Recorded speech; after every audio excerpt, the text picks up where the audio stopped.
ఇట్లా చేయడం ఎవరి తరం కాదు. గట్టు శంకర్ గారు చాలా సాహసం చేసి బాగానే చేస్తున్నారు. బాగుంది. వాళ్ళ ట్రీట్మెంట్ అయినా ఆశ్రమం అయినా బాగుంది.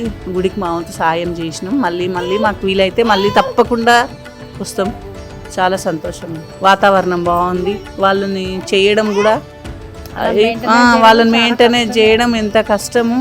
ఇప్పుడు మన ఇంట్లో ఒక పేషెంట్ బాగాలేకపోతేనే మనతోటి కాదు, వాళ్ళని చేయడం చాలా సంతోషం అనిపించింది. అట్లాంటిది కూడా అందరికీ ఉండదు కదా, చేయాలని అవకాశం దొరకదు అందరికీ. మళ్ళీ వీలైతే మేము తప్పకుండా వస్తాం.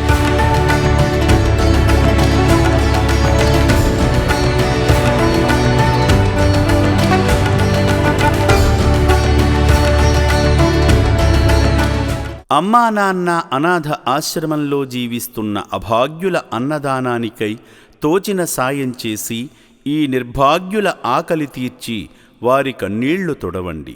ఈ అనాథులను కూడా మీ బిడ్డలుగా భావించి వారి ఆకలి తీర్చడంలో భాగంగా బియ్యము, పప్పు, ఉప్పు, నూనె వంటి కిరాణా సామగ్రితో పాటు కూరగాయలను అందజేసి 3 పూటలా జరిగే అన్నదానానికి మీ వంతు సాయం చేసి చేయూతనివ్వండి. పూటకు 600 మందికి అన్నదానం చేయడమంటే ఎంత కష్టమో తెలియంది కాదు.